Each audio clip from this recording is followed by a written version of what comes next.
और सबसे पहले शुरुआत कर रहे हैं बड़ी खबर के साथ। बिहार के जहानाबाद में भारत बंद का असर देखने को मिल रहा है, जहां पर सुबह से ही बंद समर्थकों ने जहानाबाद के ऊंटा मोड़ को जाम कर दिया है। और इसका असर देखिए, जाम की वजह से पटना गया नेशनल हाईवे 83 पर पूरे तरीके से जाम की स्थिति हो गई। बिहार में सिपाही परीक्षा देने जा रहे परीक्षार्थियों को काफी ज्यादा दिक्कतों का सामना करना पड़ा। तो बिहार में भारत बंद का असर साफ तौर पर देखा जा रहा है। नेशनल हाईवे 83 पर पूरी तरीके से जाम लग गया। जहानाबाद के ऊंटा मोड़ पर बंद समर्थकों ने जाम लगा दिया।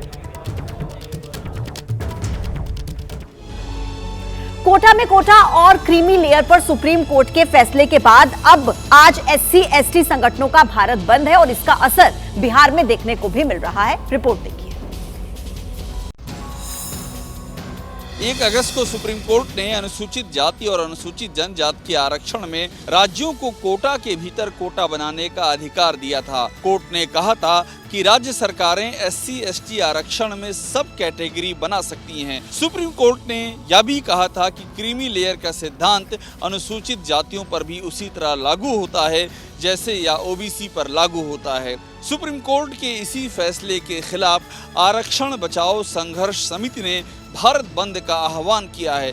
इस बंद का BSP ने समर्थन किया है। आकाश आनंद ने सोशल मीडिया प्लेटफॉर्म X पर पोस्ट लिख करके बंद का समर्थन किया है। आरक्षण बचाओ संघर्ष समिति का कहना है कि क्रीमी लेयर का प्रावधान लागू हुआ तो इससे SC/ST समाज का नुकसान होगा। हम लोग भी समाज का पूरी तरीके से इसमें समर्थन करते हैं। कल हम लोग की भी पार्टी इसमें रहेगी। हम इसका समर्थन करते हैं और जो भारत सरकार की नीति है उसका विरोध करते हैं।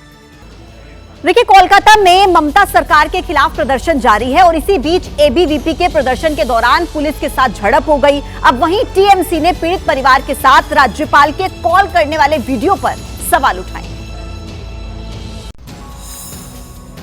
ट्रेनी डॉक्टर रेप और मर्डर केस में इंसाफ की मांग को लेकर ABVP कार्यकर्ता सड़क पर उतरे। पुलिस से ABVP कार्यकर्ताओं की झड़प हो गई।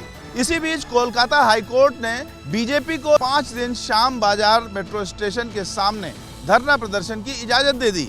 इस्तीफा देना चाहिए, इन पर भी केस चलानी चाहिए। कांग्रेस कार्यकर्ता भी RG मेडिकल कॉलेज में हुई घटना के खिलाफ प्रदर्शन करने उतरे। पुलिस ने कांग्रेस कार्यकर्ताओं को रोका तो उनकी पुलिस से झड़प हो गई। ये अपराधी को बचाने की कोशिश करते हैं। टीम इंडिया के पूर्व कप्तान सौरव गांगुली पत्नी डोना गांगुली के साथ कल प्रदर्शन में शामिल होंगे। गांगुली ने RG मेडिकल कॉलेज की घटना के विरोध में X पर अपने प्रोफाइल की DP को बदलकर ब्लैक कर दिया। पश्चिम बंगाल के राज्यपाल डॉक्टर CV आनंद बोस ने पीड़िता के परिवार से बात की। राज्यपाल ने डॉक्टर बेटी के माता पिता से हालचाल पूछा। परिवार ने राज्यपाल से कहा कि उन्हें अभी तक FIR की कॉपी नहीं मिली है।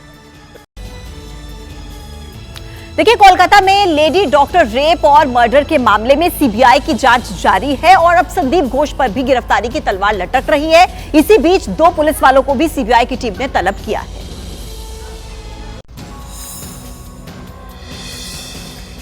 लगातार 5वें दिन पूछताछ के लिए संदीप घोष CBI के दफ्तर पहुंचे। CBI की जांच में संदीप घोष अहम कड़ी बन गए हैं। CBI संदीप घोष से जानने की कोशिश कर रही है कि आखिर उन्होंने कत्ल को आत्महत्या क्यों बताया था, साथ ही पुलिस को सूचना देने में देर क्यों की थी। पिछले 4 दिनों में संदीप घोष से 53 घंटे की पूछताछ हो चुकी है। CBI ने आज कोलकाता पुलिस के ASI अरुण दत्त को भी पूछताछ के लिए बुलाया। सूत्रों के मुताबिक आरोपी संजय राय ने वारदात वाली रात अरुण दत्त को कई बार कॉल किया था। आरोपी संजय राय अरुण दत्त के बारक में रहता था। CBI की टीम ने कोलकाता पुलिस के टाला पुलिस स्टेशन अफसर इंचार्ज अभिजीत मंडल से भी पूछताछ की। इसी पुलिस स्टेशन में रेप और हत्या की FIR दर्ज हुई थी। इसी बीच कोलकाता पुलिस संदीप घोष को नोटिस भेजने की तैयारी में है। संदीप घोष पर पीड़िता की पहचान बताने का आरोप है। देखिए, कोलकाता रेप केस में अब आंदोलनकारी डॉक्टर्स को धमकाने लगे हैं। ममता सरकार की पार्टी के सांसद जो हैं अरूप चक्रवर्ती, उन्होंने ये कहा कि डॉक्टर्स पर लोगों का अगर गुस्सा भड़का तो वो बचा नहीं पाएंगे। আপনারা প্রতিবাদ করুন, কোনো আপত্তি নেই। গোবিন্দনগর মেডিকেল কলেজে বিনা চিকিৎসায় রোগীরা যদি মারা যেতে শুরু করে, যদি আপনারা চিকিৎসা না হন, আপনাদের বিরুদ্ধে জনরোষ তৈরি হবে। कोलकाता में जूनियर डॉक्टर के हत्या और रेप के मामले में ममता सरकार घिरने लगी तो अब धमकी वाली भाषा बोलने लगे हैं तृणमूल कांग्रेस के सांसद। गोविंदनगर मेडिकल कॉलेज बिना बांकुड़ा के टीएमसी सांसद अरूप चक्रवर्ती अब खुले मन से डॉक्टरों को चेतावनी देने लगे हैं। আপনাদের বিরুদ্ধে জনরোষ তৈরি হবে। बीजेपी कह रही है ममता सरकार अपराधियों को बचाने में लगी है। पूरी निर्लज्जता के साथ अपराधियों को संरक्षण और पोषण देने में तो लगी हुई है, परंतु इंडी गठबंधन का किरदार भी साफ हो गया। तृणमूल कांग्रेस सरकार का वकील कौन है? श्री कपिल सिब्बल। अब कोई किसी प्रकार का किंतु परंतु नहीं है कि ये सब एक दूसरे के अपराधों के संरक्षण के लिए खड़े हैं। राज्यसभा चुनाव के लिए बीजेपी ने 9 उम्मीदवारों की लिस्ट जारी की है और इस लिस्ट में कई नाम चौंकाने वाले हैं। 3 नाम ऐसे हैं जिन्होंने हाल ही में बीजेपी ज्वाइन की। पहला नाम किरण चौधरी का है, जिन्हें हरियाणा से उम्मीदवार बनाया गया है। वहीं रवनीत सिंह बिट्टू को राजस्थान से कैंडिडेट बनाया गया है। हाल ही में बीजेडी छोड़कर बीजेपी में शामिल हुई ममता मोहंता उड़ीसा से उम्मीदवार होंगी। कुल 9 उम्मीदवारों की लिस्ट जारी की गई है।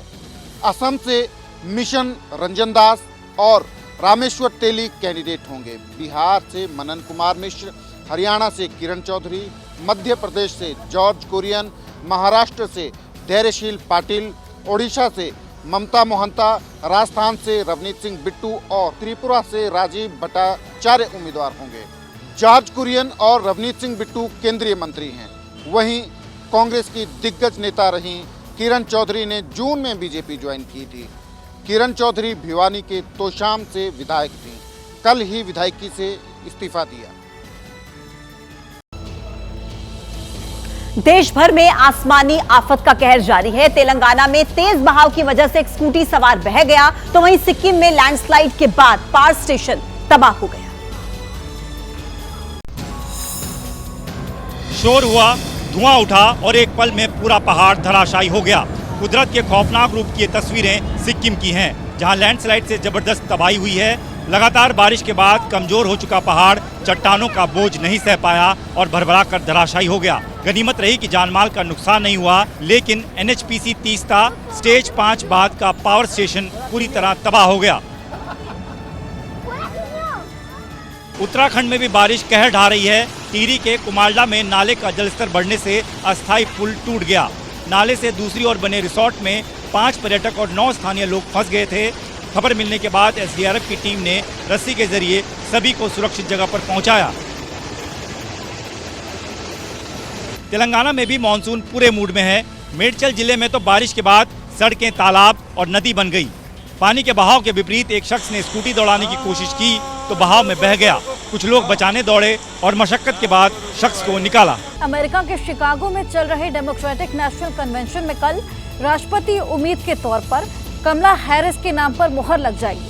वोट मांगने के लिए कमला हैरिस की बहन माया हैरिस चुनावी मैदान में अब कूद चुकी हैं।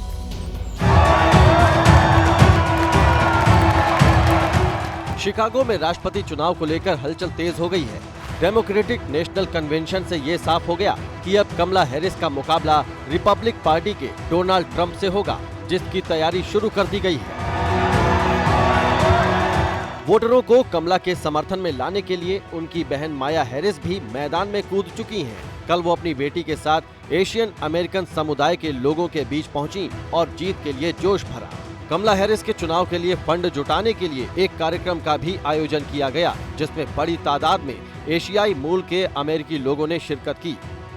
हम डेमोक्रेट्स को सपोर्ट करते हैं। इस बार हमारे घर से बिल्कुल, क्योंकि कमला हैरिस की माँ चेन्नई से है, बसंत नगर से है। मेरी माँ वहाँ से भी है, चेन्नई से 3 मील से उनका बहुत पैदा हुआ था। कमला हैरिस तो उस हेरिटेज के साथ बिल्कुल एडवांटेज है। यही नहीं, ये उत्साह और भी ज्यादा इसलिए है क्योंकि कमला हैरिस भारतीय मूल की है। भारतीय अमेरिकी समुदाय में किस तरह का समर्थन और कितना समर्थन देख रहे हैं? देखिए, बहुत जोश है, बहुत एक्साइटमेंट है और कम से कम 5 मिलियन जो भारतीय समुदाय के लोग हैं उनके भीतर बहुत उत्साह है कि आज पहली इंडियन अमेरिकन, पहली एशियन अमेरिकन, पहली ब्लैक वुमेन जो है थर्सडे को नॉमिनेट होगी democratic party candidate. Democratic National convention में अमेरिका के सभी 50 राज्यों से कुल 4,750 डेलीगेट्स होते हैं। कमला को राष्ट्रपति उम्मीदवार बनने के लिए 2,376 डेलीगेट वोटों की जरूरत है, जो आसानी से मिलता हुआ दिखाई पड़ रहा है। ये वही यूनाइटेड सेंटर है जहां 1996 में डेमोक्रेटिक पार्टी ने बिल क्लिंटन को दूसरी बार अपना राष्ट्रपति पद का उम्मीदवार चुना था। बिल क्लिंटन ने वो चुनाव जीता भी था। मंगलवार को ये मशाल अब कमला हैरिस को सौंप दी गई है, लेकिन क्या वो इतिहास को दोहरा पाएंगी? जो कैंपेन बाइडेन ट्रंप का होने वाला था, उसका रुख बदलकर अब हैरिस ट्रंप हो गया है। यानी नई सोच, नई रणनीति की जरूरत है। शिकागो से डेमोक्रेटिक नेशनल कन्वेंशन से Madhu Bhatia Jha, ABP news. UP के कन्नौज रेप कांड में पुलिस ने नाबालिग लड़की की बुआ को गिरफ्तार कर लिया है। पीड़ित परिवार ने बुआ के खिलाफ केस दर्ज कराया था। पीड़ित परिवार ने बुआ पर आरोप लगाया था कि वो लड़की को नवाब सिंह के पास लेकर गई थी। तो इस पूरे मामले में बड़ा अपडेट ये है कि इस लड़की की बुआ को गिरफ्तार कर लिया गया है। कन्नौज रेप कांड में परिवार ने बुआ को लेकर सवाल उठाए थे, आरोप लगाए थे कि बुआ ही लड़की को नवाब सिंह के पास लेकर गई थी। अब इस पूरे मामले को लेकर पीड़िता की बुआ को गिरफ्तार कर लिया गया है।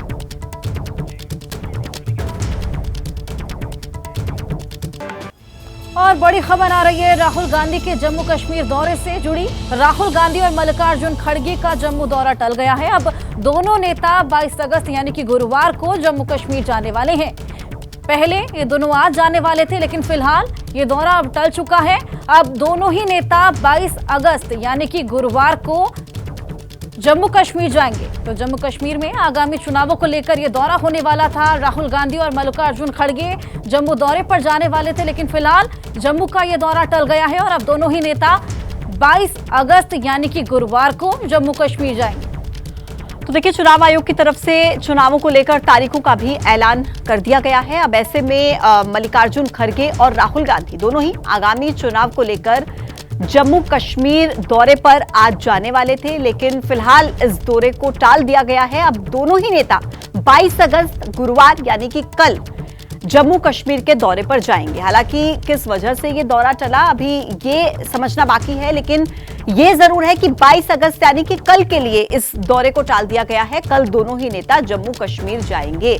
आने वाले चुनाव को लेकर ये दौरा रहने वाला था मल्लिकार्जुन खड़गे का और राहुल गांधी का। चुनाव आयोग की तरफ से देखिए तारीखों का ऐलान कर दिया गया है। नॉमिनेशन की भी शुरुआत जम्मू कश्मीर चुनाव को लेकर हो चुकी है।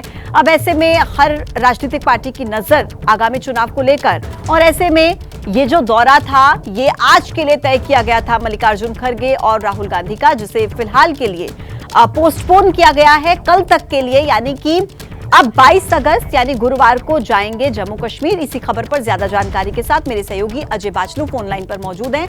अजय, वजह क्या रही आखिर ये दौरा जो आज होने वाला था ये कल तक के लिए क्यों पोस्टपोन किया गया है? देखिए, कांग्रेस का दावा है कि ये जो राहुल गांधी और मल्लिकार्जुन खड़गे का दौरा था 2 दिन का जम्मू कश्मीर का, ये 1 दिन के लिए रीशेड्यूल किया गया है। इस रीशेड्यूल की 2 बड़ी वजह ये मानी जा रही है कि जिस तरह से आज भारत बंद का आह्वान किया है SC/ST कम्युनिटी ने, तो इस भारत बंद को देखते हुए राहुल गांधी का ये दौरा 1 दिन के लिए टाला गया है। और दूसरी बड़ी अहम वजह ये बताई जा रही है कि जम्मू एयरपोर्ट पर कुछ टेक्निकल प्रॉब्लम के कारण आज 2:30 बजे के बाद कोई भी जो फ्लाइट है वो श्रीनगर के लिए नहीं उड़ेगी। अजय, डिस्कनेक्ट हो गया आपका कॉल, लेकिन ये बड़ी जानकारी अजय पहुंचा रहे थे कि एक वजह है भारत बंद का आह्वान जो कि SC/ST कम्युनिटी की तरफ से किया गया है, और दूसरी वजह बताई जा रही है कि उड़ान 2:30 बजे के बाद कोई नहीं होगी कश्मीर के लिए, और यही वजह है कि फिलहाल के लिए इस दौरे को पोस्टपोन किया गया है। कल ये दौरा होगा।